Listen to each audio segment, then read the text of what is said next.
Salam Indonesia, salam Nusantara dari Sabang sampai Merauke, dari Myanmar sampai Pulau Rote. Mantap iman kita, mantaplah kasih kita, mantaplah pengharapan kita tentunya dalam Yesus Kristus menjadi Tuhan dan Juru Selamat kita dan Juru Selamat dunia. Jangan katakan bahwa Yesus bukan Tuhan, jangan katakan pula bahwa Yesus bukan Juru Selamat. Dia adalah Tuhan, dia adalah Juru Selamat kita. Walaupun di luar sana ada banyak orang mengatakan dia bukan Tuhan, dia bukan Juru Selamat, tetapi mereka tidak pernah berkata dia dari surga datang ke bumi.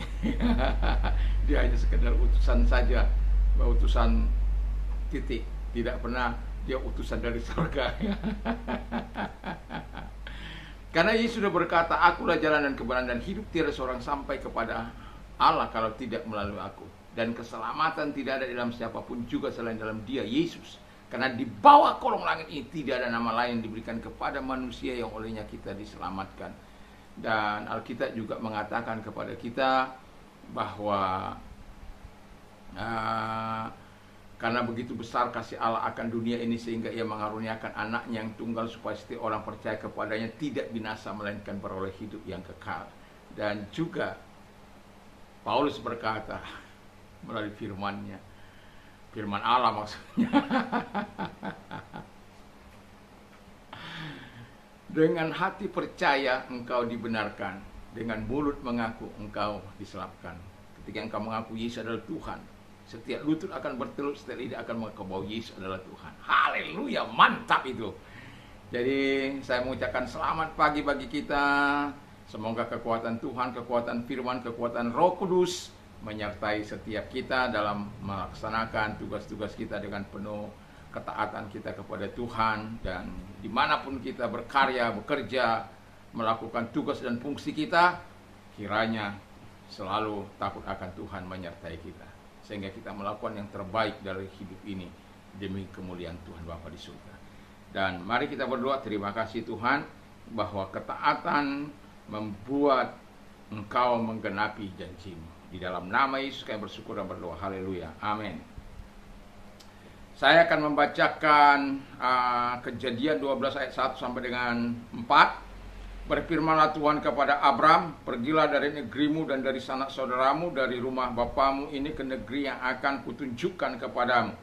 Aku akan membuat engkau menjadi bangsa yang besar dan memberkati engkau, serta membuat namamu masyhur, dan engkau akan menjadi berkat. Aku akan memberkati orang yang memberkati engkau, dan akan mengutuk orang yang mengutuk engkau. Dan olehmu semua kaum di muka bumi akan mendapatkan berkat. Haleluya. Tema kita adalah ketaatan Abraham, ketaatan Simon, ketaatan Ong Inlian, ketaatan Samuel, ketaatan Yesaya, dan yang terakhir ketaatan kita membuat Allah menggenapi janjinya. Tetapi kita belajar ya dari si Abraham. Mengapa saya mengganti Abraham dengan nama saya? Saya juga ingin saya juga ingin diberkati oleh Tuhan. Tentu kita juga ingin diberkati oleh Tuhan. Dan itu sebabnya saya juga menggantikan nama saya. Ya, dengan iman bahwa kita juga akan diberkati oleh Tuhan dengan berkat dari Abraham. Karena itu memang janji Allah bagi kita, bagi orang yang percaya kepadanya. Itu sebabnya perkatakan firman Allah dalam hidup kita ini. Puji nama Tuhan. Dan untuk kita bisa menerima penggenapan janji Allah, dan kita harus taat, itu kan kuncinya. Nah, coba kita lihat apa sih kata Tuhan kepada Abraham sehingga dia dengan ketaatannya pergi. Kita akan, itu ada tikus.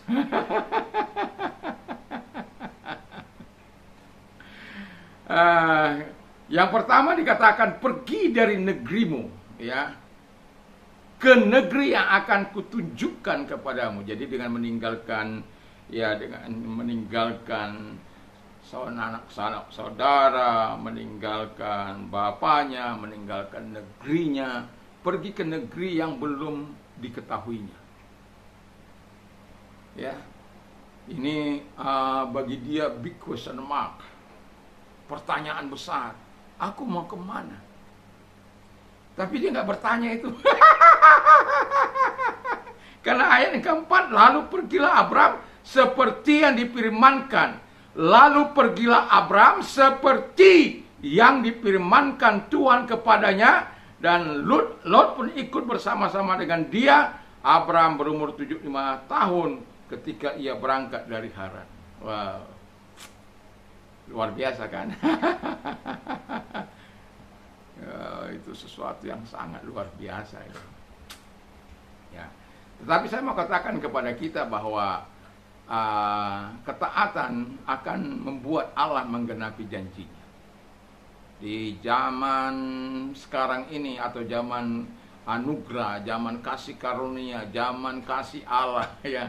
Kalau kita taat, hukumnya sama. Melakukan kebenaran firman Allah, kita akan mendapat. Nah, yang kebetulan Abraham ini adalah spesial. Kenapa spesial? Saya katakan, dia disuruh ke negeri yang dia tidak tahu.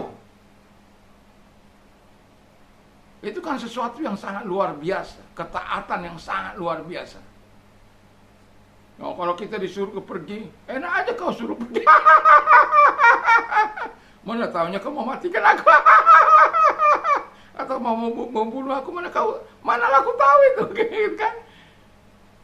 Tapi dia tidak bilang begitu. Tapi dengan taat, dia pergi. Oh, itu luar biasa itu. Ya, jadi saya akan membacakan beberapa ayat dalam Kejadian 13 ayat 14-15. Dan negeri yang kau lihat itu akan kuberikan kepadamu dan keturunanmu. Artinya ini sudah sampai ya di negeri tanah perjanjian itu, atau tanah yang dijanjikan kepada Abraham atau Abraham itu ya. Nah, jadi dia sudah lihat negeri itu. Itu sesuatu yang luar biasa. Jadi sudah dia pijak itu negeri. Jadi ini negeri yang akan kuberikan. Jadi sudah gak pergi kemana-mana lagi. Hanya di sekitar situ saja perjalanannya. Tetapi yang kedua dikatakan dalam Kejadian 15 ayat 7. Akulah Tuhan yang membawa engkau keluar dari Ukasdim untuk memberikan negeri ini untukmu. Wow. Akibat ketaatan Abraham untuk pergi ke suatu tempat yang tidak ditentukan oleh Tuhan. Dia pergi dan akibatnya kita lihat Allah menggenapi janjinya. Aku Tuhan yang membawa engkau ke negeri perjanjian ini. Wah, penggenapan Tuhan itu sangat luar biasa. Yang kedua kata firman Allah, aku akan membuat engkau menjadi bangsa yang besar. Wow, bangsa yang besar. Apakah digenapi? Anda bisa membaca ayat Kejadian 13 ayat 16. Keturunanmu akan menjadi seperti debu tanah banyaknya. Jadi kalau bisa menghitung debu tanah itu segitulah banyaknya. Ya, dengan keadaan orang-orang percaya kalau itu kan keturunan Abraham itu hanya dispesialkan kepada orang-orang keturunan Israel ya, secara khusus gitu. Tapi bagi kita di zaman sekarang ini atau zaman anugerah, kita juga menjadi keturunan Abraham ya, dan yang percaya kepada dia. Ya, itu sebabnya dikatakan dia bapak banyak bangsa ya. Dan yang kedua dalam Kejadian 15 ayat 5-6 katanya seperti bintang di langit banyaknya keturunanmu. Wow. Dan Kejadian 17 ayat 5 Abraham yang atau digantikan namanya menjadi Abraham, aku telah menetapkan engkau menjadi bapa sejumlah bangsa. Jadi bapa sejumlah bangsa. Jadi aku akan menjadi engkau bangsa yang besar, itu digenapi. Karena kalau kita baca dalam Kejadian 15 ya, Kejadian 15 ayat yang kelima itu kita jelas itu perjanjian Allah dengan Abraham tentang janji keturunannya, walaupun dia belum dapat itu. Tapi kenyataannya kan sekarang sudah kita lihat. Satu memang anak perjanjian itu. Tapi dari keturunan yang lain juga Tuhan memberkati. Tapi anak perjanjian itu spesial ya. Jadi orang-orang yang percaya kepada Abraham ya, bapa segala bangsa, Tuhan juga akan memberkati. Nah, yang ketiga kata firman Allah, aku akan memberkati engkau dan engkau akan menjadi berkat. Ini. Jadi Allah memberkati Abraham supaya dia menjadi berkat. Tetapi nanti besok sore nanti saya akan berkata bahwa kita terlebih dahulu melakukan pemberkatan supaya kita memperoleh berkat.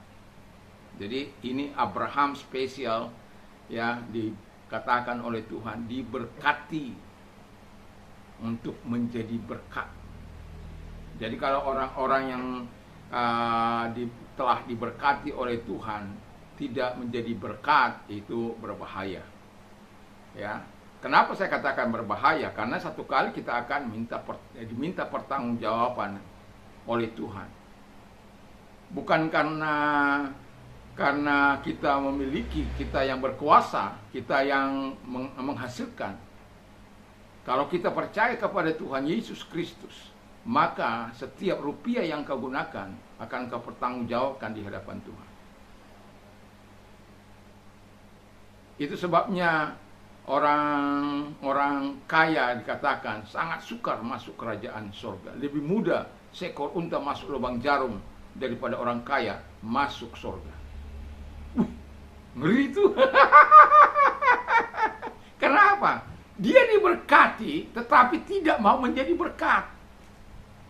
Hanya mau diberkati tetapi tidak mau menjadi berkat. Itu yang membuat Tuhan itu murka.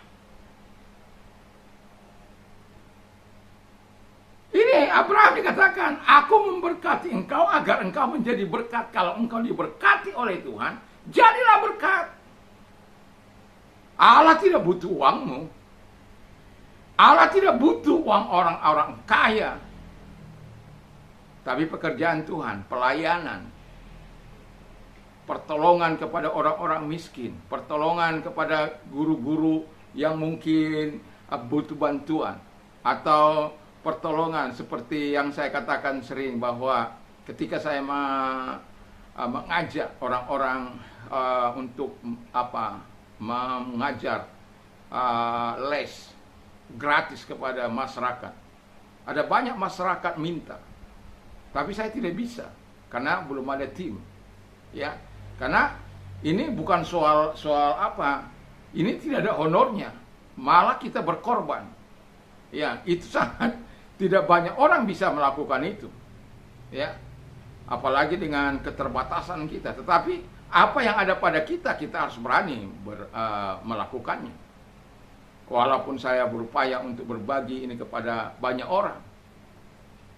Karena kasihan juga ketika saya harus melakukan sesuatu yang tidak bisa saya lakukan. Misalnya saya harus melayani atau saya harus pergi. Ya kosonglah. Sebulan saya pergi ke Sumatera, sebulanlah kosong itu. Tempat-tempat, di dua tempat itu. Jadi nggak efektif. Jadi kalau ada orang-orang yang punya hati yang sama, mau memberkati ilmu pengetahuan yang dia miliki, yang telah diberkati Tuhan kepadanya, mau dibagikan dengan gratis kepada orang-orang yang khususnya kepada orang-orang yang tidak mampu. Rumahnya yang terbatas. Tapi kita bersyukur bahwa mereka mau menerimanya. Karena saya akan berkata kepada mereka, saya hanya meneruskan sebuah kebaikan yang dilakukan oleh Yesus bagi saya. Dan saya berharap nantinya Anda akan juga melakukan hal yang sama ketika Anda telah mahir. Dan Anda bisa, atau nanti suatu kali kelak, Anda bisa menolong orang-orang yang seperti Anda.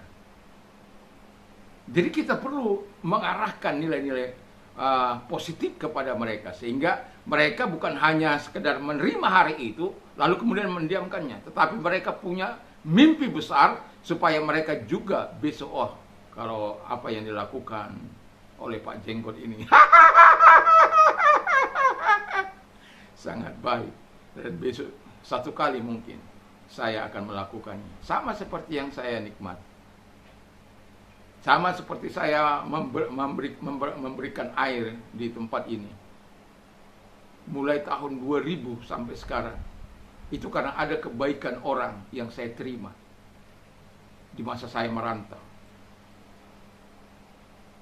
Dan saya hanya berikhtiar kalau Tuhan memberkati saya sebuah tempat yang bisa saya tempat diami. saya akan membuka air. Setelah saya menempati ini, dan sejak itu saya membuka air itu. Karena saya ingat tetap nasar saya itu kepada Tuhan. Dan itu sebabnya nggak usah takut kalau melakukan apa hal yang baik. Diberkati untuk memberkati. Walaupun kadang-kadang terseok-seok. Tetapi yang saya lihat bahwa Tuhan itu akan terus menolong orang-orang yang menyatakan segala kebaikannya.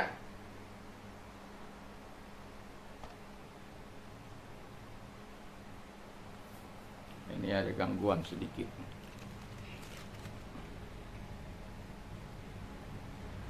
Ya, ini kadang-kala anjing saya ini nakal ya. Ya geser-geser itu. Ya mohon maaf, ya beginilah. Ya, jadi yang mau saya katakan, ketika kita diberkati harus memberkati. Lalu yang kemudian kata firman Allah yang terakhir, aku akan memberkati engkau, aku akan memberkati engkau dan akan mengutuki orang yang mengutuki engkau. Anda bisa baca dalam Kejadian 26 ayat 4, Ishak diberkati, dan Kejadian 27 ayat 20, keturunannya Yakub diberkati, dan siapa yang memberkati keturunannya juga akan diberkati, siapa yang mengutuk akan kutuk. Itu Anda bisa baca dalam Kejadian 26 ayat 4, Kejadian 27 ayat 20. Jadi yang mau saya katakan adalah Allah tidak bermain-main dengan janjinya. Tapi Allah menuntut ketaatanmu kepada Dia. Ketika engkau taat, Dia akan segera menggenapi janjinya. Saya berharap kita adalah orang-orang yang termasuk orang-orang yang taat di hadapan Tuhan. Tuhan Yesus memberkati, mari kita tunduk kepada kita berdoa. Terima kasih Tuhan. Kami mau menjadi orang-orang yang taat kepadamu dalam segala hal. Bantu kami, Roh Kudus. Kami sadar kekuatan kami yang tidak seberapa. Dan itulah sebabnya kami bergantung sepenuhnya kepada Tuhan. Kasih karuniamu cukuplah bagi kami. Dan kalau engkau sakit, saya mau berdoa bagimu. Dan Tuhan datang kepada mereka dan bagi orang-orang yang sakit ini. Dan Tuhan memberkati mereka dan Tuhan menyembuhkan mereka. Di dalam nama Yesus, segala sakit penyakit yang mereka derita, aku perintahkan keluar. Dan oleh biru-biru daripada Tuhan Yesus, engkau sembuh. Dan bagi engkau yang mengalami masalah berat dalam hidupmu, datang kepada Tuhan. Dalam nama Tuhan Yesus, saya mau menyatakan bahwa Tuhan mampu membela engkau. Dan firman-Nya berkata, kalau engkau berdoa, engkau akan dijawab. Dan kalau engkau dalam kesesakan, dalam penderitaan, dalam kesusahan, Dia akan menyertai engkau. Dan Dia yang jelas, Dia akan melepaskan engkau dan akan memberikan dan memuliakan engkau. Berserulah kepadaku pada waktu kesesakan, aku akan meluputkan engkau. Mazmur 50 ayat yang ke-15. Dan ingat bahwa Tuhan senantiasa mau menolong engkau. Dan kalau engkau orangnya, angkat kedua belah tanganmu, mari kita berdoa. Tuhan Yesus, lihat tangan-tangan yang diadakan kepadamu, dan lakukanlah firman-Mu kepada mereka, sehingga mereka, oh Tuhan, menikmati segala kebaikan-Mu. Dan biarkan kami hidup dalam ketaatan kepadamu, kepada janji-Mu, kepada kebenaran-Mu. Di dalam nama Yesus kami bersyukur dan berdoa. Haleluya. Amin. Tuhan Yesus memberkati. Mantap, mantap, mantap.